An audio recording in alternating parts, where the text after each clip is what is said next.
today on the show we're going to do something a little different. I'm trying to do a overnight adventure for under $100. Now, obviously that doesn't include the price of a motorcycle and the bags and all that stuff, but go with me here. Lodging should be about $50. I've put 4 gallons of gas in the tank, so that's 4, 12, 16 bucks, somewhere around there.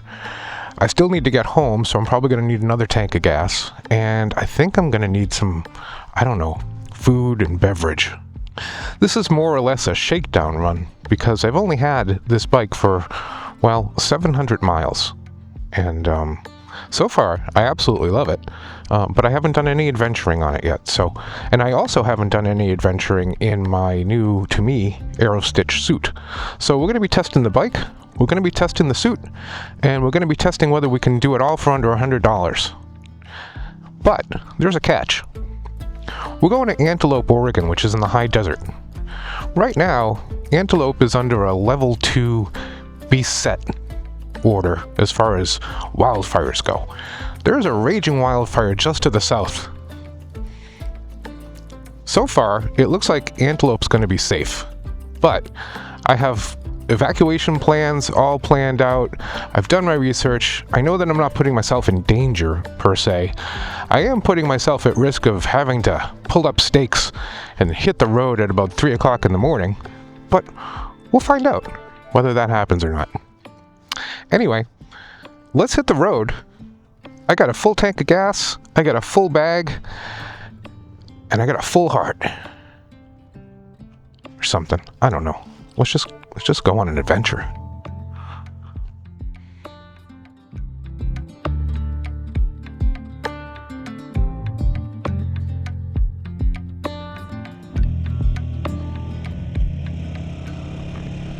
Now, as far as epic adventures go, this probably doesn't rank very high. We're only going about 140 miles to get to our destination. But as I said, this is my first adventure on the new Himalayan 450 that I purchased, a week and a half ago? Something like that? I'm not going to do any sort of motorcycle review in this video. Just know that in the 700 miles that I've put on this thing already, I absolutely love it. That's all I'm going to say about the bike, at least for the next 5 minutes. I don't know.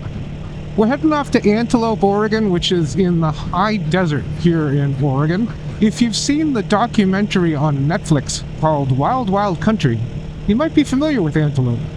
Antelope is where a religious cult back in the 80s once took over the entire town and was eventually forced out of there because they did some light bioterrorism. Yeah, I'm not kidding. For now, I'm going to tuck my ears back and enjoy this 134-mile ride to Antelope through the Mount Hood area. Guess I could have just taken an airplane. Oh god. Oh, what is this all about? What is that striped abomination?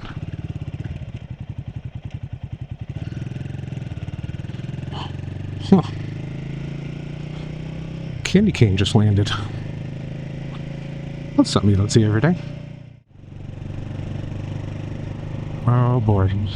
So this is when things get a little dicey, because not having anything to do with the bike or anything like that. Traffic. It's the summertime in Oregon. And apparently I'm not the only one who had the idea to head east for the day. Oh boy.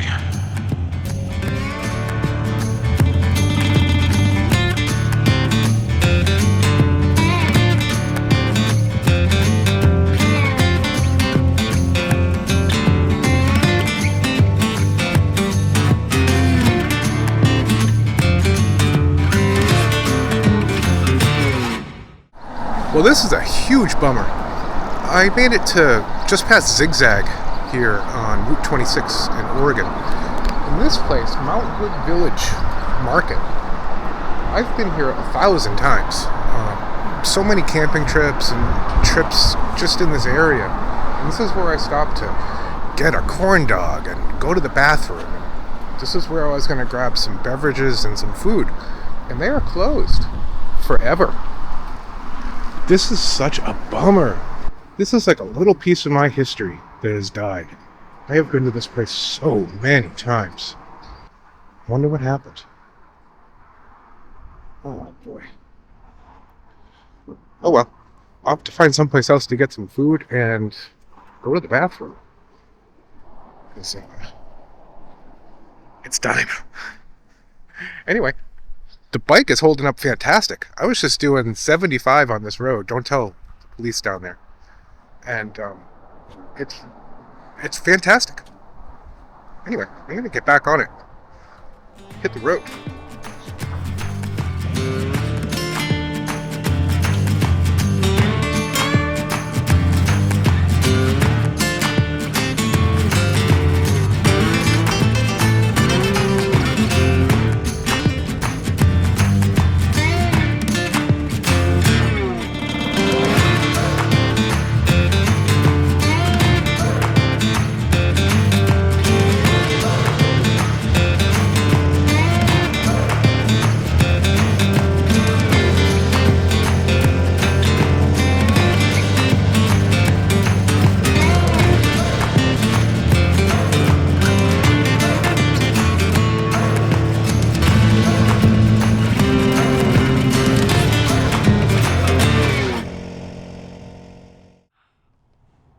Alright, restrooms acquired. Now we just gotta find some food and beverage. Somewhere between here and Antelope. I think we've got another 90, 80 miles to go, something like that. I don't know. Tell you in a minute.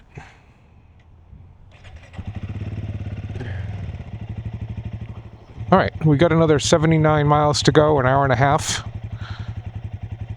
Got some good music. Got an awesome motorcycle.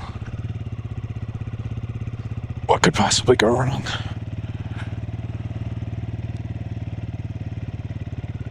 This is one of my favorite parts of Oregon. I love the Mount Hood area. Love Government Camp. It's such a fantastic place to be. Summer or winter or hell, spring. If you're into that, I don't know. Now, we might be here until spring because I've got a blinking red light, which means there's no actual traffic signal here. It's sort of every person for their own, and, well, it's Friday afternoon, and everyone is, getting their vacation on.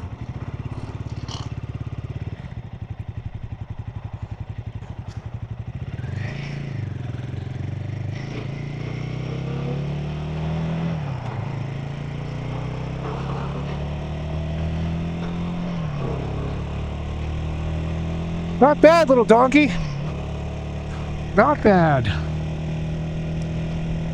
In 16 miles, I'm going to be taking 216 east. Eventually, that's going to drop me down somewhere that's going to take me to a road that's going to start sending me very close to Antelope. We're going to be coming into Antelope from the north. I was going to take this more southerly route, but there's a really good chance that that route is now blocked due to wildfires. So I did the smart thing and avoided that. So we'll see how that works out. I have no idea if this place is even going to be there when I get there. Now, as far as the place goes, I told you that it was like $35 plus fees. So in total, it was somewhere around $50. And it's not camping, it's an actual structure. So you can imagine that this might not be the most, luxurious place in the world to spend a night. However, I wasn't looking for luxurious. I was looking for a place to hang out, read a book, make a cup of coffee, have a fake beer, and just chill. And from everything that I can see, this might be the perfect place. And so I wanted to try this place for two reasons. First of all, it fits into the whole adventure under $100 sort of ethos that I'm trying to go for here. But also, I love coming out to this area, so if this place is even reasonably nice, or, not terrible, then I have a place to come for $50 anytime I want, which is pretty sweet. So it's more of an exploratory run than anything. I'm exploring how the bike handles a tour, and so far 5 stars. How the new to me Aerostitch suit handles touring, again 5 stars. And how this place Antelope is as a sort of stopover on my way to other places. You can go down to Bend, you can even get down to Nevada and California via sort of this route. So it's a multi-versatile place. What? That doesn't even make any sense, but you're gonna have to follow me on this one.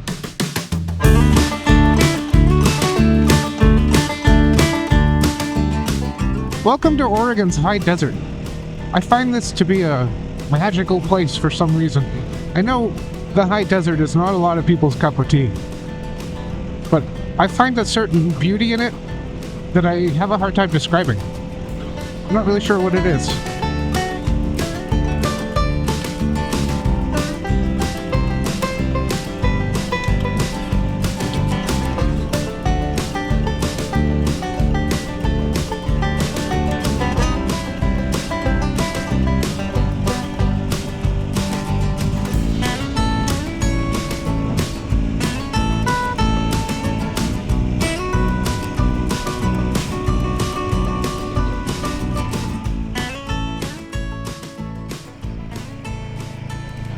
Well, this is downtown Maupin, and I'm starting to think that maybe this is where we're going to find some food and beverage.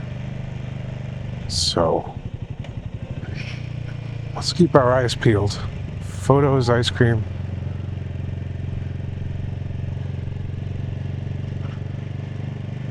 Tavern, Marvin Market. Coffee bakery. Produce, groceries, beer. All right.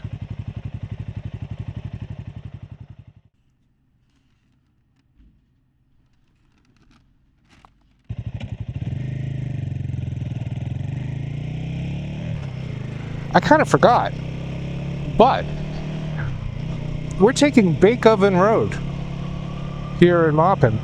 Bake Oven Road is one of my favorite roads in the world. Unfortunately, it's 100 degrees, so it's slightly hard to enjoy it, but I'm going to get over it, and we're going to figure it out, because look at this road.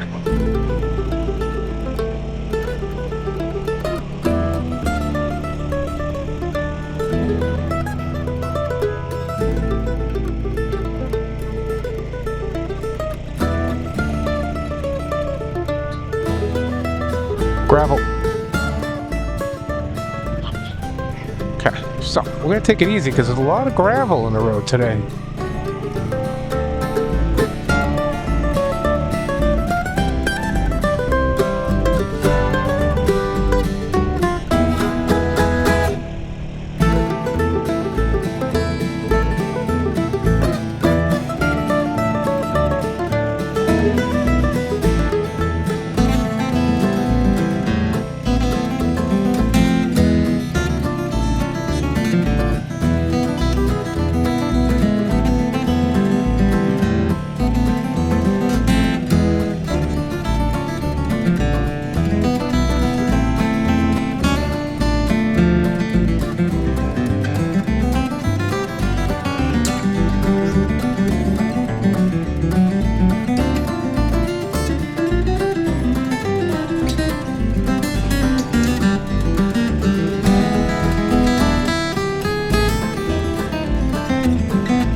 this is going to be home for tonight. Cabin number 9 here in Antelope. This place is abandoned, which is fine with me. I just expected there to be people here. Maybe I shouldn't complain. This is what it looks like on the inside. Pretty sweet. Got the air conditioner already blazing. I've got my Busch non-alcoholic beer rocking. I'll get back to you once I get settled.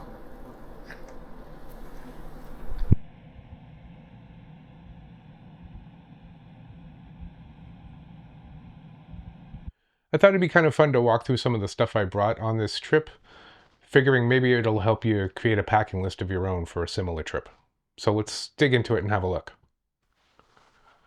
So everything that I brought pretty much fits into this Lone Rider bag that I had attached to the back of the Himalayan. One of the first things that I almost never travel without is my titanium kettle. Now, I friggin' love this thing. I don't know who makes it. Keith Titanium. I got it on Amazon. I've had it for years. It's fantastic. I taped the cover on so it doesn't rattle around. And this is how I make my coffee and tea. I love this thing.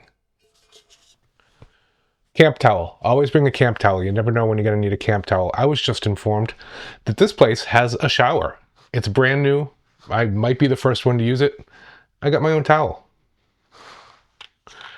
This is my little plastic utensil set. I also have a titanium spoon that I use when I'm doing those prepared camp dinners, but this is my more civilized set. It even has chopsticks. What a country. I usually always carry at least one of these freeze-dried meal type thingies, these hiking meals. This one is beef stew from Mountain House Adventure, and apparently it was $10. I'm not including that in the price of my overall trip because this has been on the shelf for about a year now, so that's already paid for. When I was on my cross-country trip, I stopped in Duluth at Aerostitch, and I got this little packet. This little packet is to clean the screen on your helmet. It's got Windex, wax, and a little towel. Love this thing. If you didn't know, I make little pouches. I made this one, I don't know, a couple of years ago. I've got dozens of them, and I use them for everything. This one just has doodads. This is the bag I carry my cameras in. This is my little tech pouch. It's got all of the cords I need. Plus, I always carry a headlamp. Very handy, especially, well, you know, at night when you need a headlamp. Here's another one of my pouches that I made. This one is made of, I don't know, Credora? I'm not really even sure. But this has my toiletries. Now we're getting to the good stuff. This is my Rambler notebook that I bought in, where the hell was that? Peoria. Rambler. Good people. Packing cubes, always. This is all of my clothes for this trip in one packing cube. So that way I don't have to rustle around to try to find a t-shirt or a pair of pants or whatever. Everything's in this thingy. I've had this sleeping bag for 20 plus years. This was the sleeping bag I used to use when we did bicycle touring. It's super light. It's good to, I don't know, 45, 50 degrees Fahrenheit. And I love it. So hopefully it doesn't get cold tonight because this, you know, it's not really meant for the cold. But it's light and apparently durable since I've had it for 20 years. Okay, here are the two cool things. First, this is my Big Agnes chair. I highly recommend this chair. I'll set it up and I'll show you in a little bit. But this chair is fantastic, nice and light, fits in a bag, perfect for motorcycle touring. Love this chair. And lastly, this is my pillow. This is made by Trekology. Now, I had never heard of Trekology, but someone recommended this. Some moto camper or something recommended this, and it was cheap enough, so I bought it. And I got to tell you, it is fantastic.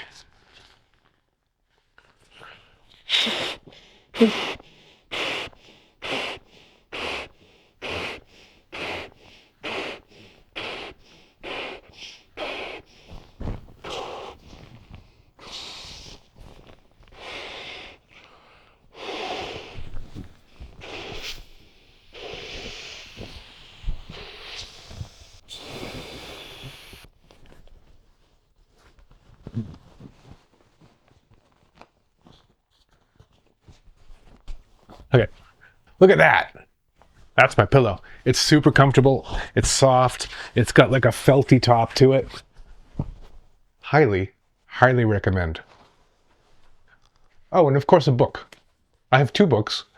One book is this, which a lot of people on the channel recommended to me. The Perfect Vehicle, What It Is About Motorcycles by Melissa Holbrook Pearson. Great book. Well, great so far. I'm only like 2 chapters into it. Really digging it. I'm going to show you the other book that I brought, which I've already read. And yeah. As you know, on my trip across the country, I stopped in Goshen and rode some Janus motorcycles. And in the process, I was given a book that was written by Richard Worsham, the founder and visionary of Janus motorcycles. I read the book twice, actually, and I highly recommend it. Unfortunately, on this trip, I needed it for something a little bit more, how do you say, well, I used it as a kickstand pad.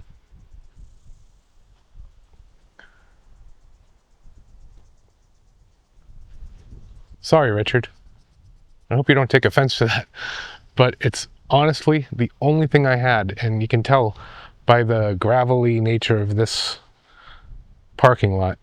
If I didn't put something down underneath that kickstand, that bike would go thump. So I had to do it. Somehow I think it's kind of appropriate. Read the book. If you haven't read the book, read the book.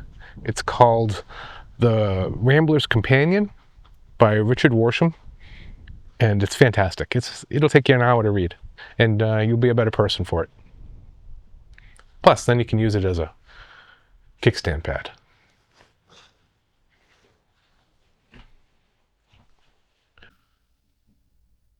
This place is such a trip. It's like completely in the middle of nowhere. You walk outside, it's pitch black. There's not a sound. You look up and there's a million stars. And I don't know. I'm happy here in the weirdest sort of way. I mean, for $50 to have a place that you can just go to tomorrow, I'm in a perfect place to ride some of the nicest, coolest roads that I know. And I'm only, 2 hours away from my house? I would say this has been a pretty successful $100 adventure. So, to break it down, this place was about $50. I put $16 worth of gas in the bike. It got me here, and that tank should probably get me home as well. So $16 total in gas. So we're up to $66. I bought a couple of subs and a 6-pack of non-alcoholic beer and some Cliff Bars. So all totaled, somewhere around $100, probably a little bit less. And I got this awesome little cabin all to myself. And this is what motorcycle adventuring is to me, right? And that's why right now the Himalayan 450 is kind of the perfect bike for me, because this is really all I want to do. It got me here. I got it up to, on a closed circuit, I got it up to, I think, 90 without much of a problem at all. There wasn't one time that I felt like it lacked power. It's just such a phenomenally great little bike. And I'm going to stop saying it's a great bike for $6,000. It's a great bike, regardless of how much it cost. One of my little dreams in life is that Royal Enfield makes like the $9,000 version of it where everything is just up-spec'd. I would buy that in a second. But I'm not dying for it. I love this bike a lot. Way, way more than I thought I would. So I'm thrilled. Yeah, I have no complaints. So I'm gonna hit the hay and catch you in the morning.